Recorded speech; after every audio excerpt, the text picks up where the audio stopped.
Assalamualaikum warahmatullahi wabarakatuh. Perkenalkan saya Raniol Hadi, mahasiswa STAI Al-Hikmah Jakarta, Prodi Pendidikan Agama Islam, kelas 5B, NIM 22010067. Dalam hal ini saya ingin memenuhi tugas UTS, mata kuliah Perencanaan dan Strategi dalam Pembelajaran. Dosen pengampu Bapak Muhammad Saleh MPD. Dalam hal ini saya mengambil materi daripada strategi, yaitu strategi diferensiasi. Yang mana saya mengambil teori strategi ini adalah karena menurut saya strategi ini memiliki cara yang rumit dan cara yang valid seorang guru untuk memberikan pengajaran kepada peserta didiknya. Kita sama-sama mengetahui bahwa banyak strategi-strategi yang mungkin lebih baik ataupun lebih valid jika diterapkan kepada peserta didiknya. Dan kita mengakui dan mengetahui juga banyak cara-cara untuk kita memberikan pembelajaran yang terbaik kepada peserta didik kita. Tapi dalam hal ini izinkan saya untuk mengambil satu daripada strategi, yang mana strategi itu dinamakan dengan strategi diferensiasi. Strategi diferensiasi ini adalah strategi yang mana berpusat kepada peserta didik sepenuhnya. Dan juga guru berpengaruh besar terhadap pembelajaran kepada peserta didiknya. Dan juga guru harus merangkul, menyamaratakan seluruh peserta didik, yang mana ketika guru itu ingin mengajar ilmu kepada peserta didiknya. Inilah sekelumit daripada strategi diferensiasi, yang mana sama-sama kita ketahui bahwa strategi ini adalah strategi menyamaratakan atau mensetarakan semua peserta didik di mata gurunya. Itulah strategi diferensiasi. Mari sama-sama kita membahas dan kita mengkaji apa itu strategi diferensiasi. Strategi diferensiasi itu adalah strategi dalam pembelajaran untuk pendekatan pengajaran yang menyesuaikan kebutuhan belajar siswa secara individu. Strategi ini bertujuan untuk memberikan pengalaman ataupun pengajaran belajar yang relevan dan bermakna bagi setiap siswa. Nah, mari kita garis bawahi, strategi diferensiasi itu adalah pembelajaran, pendekatan pengajaran yang menyesuaikan kebutuhan belajar siswa secara individu. Jadi setiap guru harus memiliki strategi yang baik terhadap pengajaran ilmu yang akan kita sampaikan kepada murid kita. Jangan sampai kita dalam melakukan pembelajaran itu membosankan, menjenuhkan. Disebabkan apa? Disebabkan seorang guru ini tidak mengetahui, tidak tahu strategi-strategi dalam pembelajaran. Nah, ini yang harus kita pikirkan atau kita renungkan bagi setiap guru. Padahal di ilmu-ilmu kuliah kita telah mempelajari banyak strategi-strategi yang mestinya seorang guru ini harus menguasai. Tidak semuanya, barangkali salah satunya harus dikuasai untuk dia memberikan pembelajaran yang terbaik kepada peserta didiknya. Nah, di sini salah satunya adalah strategi diferensiasi, adalah dalam pembelajaran adalah pendekatan pengajaran yang menyesuaikan kebutuhan belajar siswa secara individu. Nah, itulah pengertian daripada strategi diferensiasi. Mari kita garis bawahi, daripada strategi diferensiasi ini adalah ada di situ pendekatan pengajaran. Nah, ini paling penting. Ini sangat penting bagi seorang guru untuk melakukan pendekatan dalam pengajaran kepada peserta didiknya. Kenapa saya kategorikan itu sebagai sebuah yang penting? Karena kalau seorang guru telah melakukan pendekatan yang baik, pendekatan yang tidak keluar daripada koridor pengajaran, maka itu adalah menjadi satu pendekatan yang baik seorang guru kepada peserta didiknya. Kenapa bisa dikatakan seperti itu? Kalaulah kita seorang guru bisa melakukan pendekatan yang baik kepada peserta didik, niscaya peserta didik ini akan merasa senang, bangga terhadap gurunya. Nah, bahkan nanti dia akan menyukai pembelajaran yang kita sampaikan. Nah, kalau peserta didik telah bangga kepada gurunya, telah menyukai pembelajaran yang kita sampaikan, nanti efeknya kepada peserta didik apa itu? Mereka akan lebih giat dan lebih gampang memahami apa yang kita sampaikan kepada mereka. Kenapa? Karena mereka sudah senang dan sudah bangga dengan pembelajaran yang kita ajarkan. Sebab apa? Sebab kita melakukan pendekatan. Nah, pendekatan inilah dinamakan dengan strategi diferensiasi yang kita bahas pada slide ini.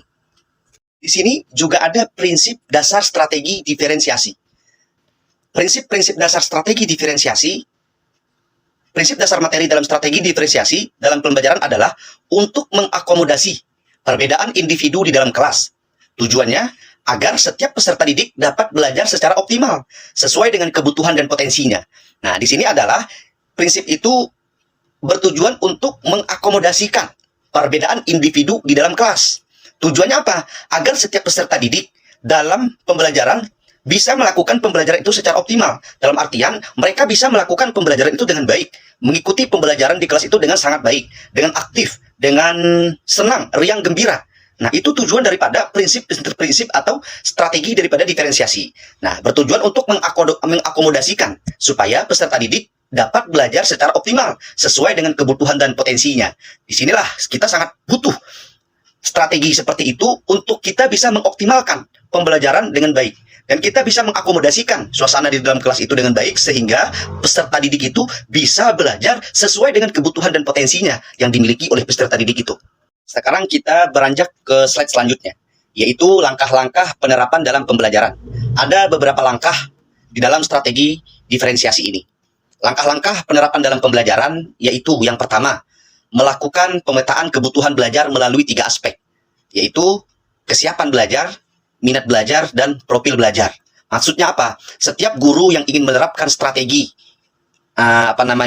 strategi yang kita bahas ini, yaitu strategi diferensiasi ini, maka guru harus memperhatikan langkah-langkah untuk penerapan dalam pembelajaran. Artinya, guru itu harus menyiapkan ataupun melakukan pemetaan terlebih dahulu. Apa yang harus dipetakan, yaitu kebutuhan belajar. Tapi dipetakan itu, kebutuhan belajar itu harus memandang daripada 3 aspek. Yang pertama, aspek kesiapan belajar. Itu yang pertama. Yang kedua, minat belajar. Yang ketiga adalah profil belajar. Nah, yang kedua apa? Merencanakan pembelajaran berdiferensiasi berdasarkan hasil pemetaan yang sudah kita petakan di awal tadi. Yang ketiga daripada langkah-langkah penerapan dalam pembelajaran adalah melakukan evaluasi dan refleksi. Setelah kita melakukan langkah pertama dan langkah kedua, tentunya kita harus melakukan evaluasi. Nah, evaluasi ini sangat penting. Bahkan di mata kuliah lain dikatakan, ketika kita melakukan evaluasi itu, pasti kita akan mendapatkan feedback yang baik daripada evaluasi yang kita lakukan. Tujuannya adalah apabila dalam pembelajaran kita ada kekurangan, ada kesalahan teknis atau kesalahan yang lainnya, maka dari cara melakukan evaluasi itu, kita akan mengetahui di mana kesalahan kita dalam pembelajaran dan apa kesalahan itu, sehingga kita bisa memberhentikan atau bisa mengubah cara pembelajaran kita dengan kita melakukan evaluasi dari pembelajaran yang tadinya kurang baik setelah adanya evaluasi sehingga menjadi pembelajaran yang baik. Maka setelah kita melakukan langkah-langkah 1 dan langkah 2, maka langkah terakhir daripada penerapan dalam pembelajaran di strategi diferensiasi ini adalah melakukan evaluasi dan refleksi yang dilakukan oleh seorang guru. Kelebihan daripada strategi diferensiasi ini. Antara kelebihan yang dimiliki oleh strategi diferensiasi ini adalah yang pertama, memaksimalkan potensi siswa. Yang kedua, menciptakan pembelajaran yang menyenangkan. Yang ketiga, meningkatkan keterlibatan siswa. Yang keempat, membantu guru mencapai capaian pembelajaran. Yang kelima, meningkatkan penerimaan dan rasa hormat terhadap perbedaan. Itu adalah kelebihan daripada strategi diferensiasi yang saya ambil pada penjelasan kali ini.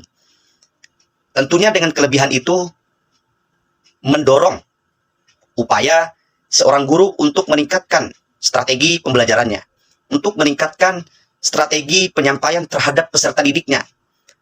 Lagi-lagi saya katakan, itu bertujuan untuk membuat pembelajaran itu yang menyenangkan, yang disenangkan, dan tidak membosankan. Tentunya harus menggunakan strategi. Dan seorang guru harus mempelajari strategi itu dengan baik, supaya bisa memberikan pembelajaran yang terbaik kepada peserta didiknya nanti. Selanjutnya kita akan membahas kekurangan daripada strategi diferensiasi ini. Yaitu ada beberapa kekurangan yang dimiliki oleh strategi ini. Ada 2 kekurangan. Yang pertama, strategi ini kekurangannya adalah guru membutuhkan lebih banyak waktu dan usaha daripada metode pembelajaran tradisional. Jadi kekurangannya adalah di strategi diferensiasi ini adalah membutuhkan lebih banyak waktu dan usaha dari guru dibandingkan daripada metode pembelajaran tradisional. Yang kedua, sulit untuk diimplementasikan di kelas yang besar. Mungkin sulit bagi guru untuk memberikan perhatian dan dukungan individu yang dibutuhkan oleh siswa. Yang pertama tadi, membutuhkan waktu dan usaha yang banyak ataupun membutuhkan lebih banyak waktu. Yang kedua, sulit untuk diimplementasikan apabila dilakukan strategi ini di tempat atau di kelas yang luas. Kenapa sulit? Karena susah ataupun agak menjadi beban bagi guru nanti untuk memberikan perhatian atau dukungan individu yang dibutuhkan oleh siswanya. Jadi, 2 ini adalah kekurangan yang dimiliki oleh strategi diferensiasi ini. Selanjutnya, ada contoh daripada penerapan yaitu strategi diferensiasi ini. Ada beberapa contoh cara penerapan daripada strategi ini. Yang pertama adalah berikan pilihan materi kepada siswanya atau berikan pilihan materi kepada peserta didiknya. Di sini adalah cara pengaplikasiannya itu adalah siswa diberikan kebebasan untuk memilih topik yang mereka minati dan ingin dipelajari lebih lanjut. Nah, itu adalah contoh cara penerapannya atau cara pengaplikasiannya. Berikan kebebasan untuk setiap peserta didik memilih topik yang mereka minati dan ingin pelajari lebih lanjut. Itu yang pertama. Yang kedua adalah sesuaikan tingkat kesulitan. Nah, ini menyesuaikan tingkat kesulitannya.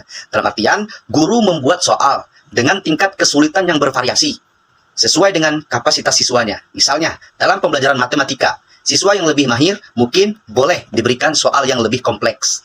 Itu yang kedua. Yang ketiga adalah berikan fleksibilitas waktu. Maksudnya apa? Beberapa siswa mungkin membutuhkan waktu yang lama untuk menyelesaikan tugas yang diberikan oleh gurunya. Sementara ada siswa yang lain dapat menyelesaikan tugas yang diberikan oleh gurunya itu dengan waktu yang cepat. Ini kan setiap siswa pasti memiliki hal yang berbeda. Maka di situ guru harus bisa memberikan fleksibilitas waktu yang baik kepada peserta didiknya. Seumpama tadi dicontohkan, beberapa siswa mungkin membutuhkan waktu lebih lama untuk menyelesaikan tugas. Berikan waktu lebih lama kepada dia. Dan juga ada siswa yang bisa menjawab pertanyaan, baik itu pertanyaan sulit maupun pertanyaan gampang dengan waktu yang cepat. Maka di sini guru harus memberikan fleksibilitas waktu yang baik. Yang keempat, atur tempat belajar. Maksudnya apa? Maksudnya adalah sediakan variasi tempat belajar seperti area kerja kelompok, area diskusi, dan area untuk belajar mandiri. Supaya setiap peserta didik itu bisa lebih semangat dan lebih fokus dalam mengikuti pembelajaran. Baik pembelajaran di dalam kelas maupun pembelajaran di luar kelas, di luar kelas. Ataupun baik pembelajaran secara sendiri, individu, ataupun secara kelompok, ataupun secara berdiskusi dengan teman yang lainnya.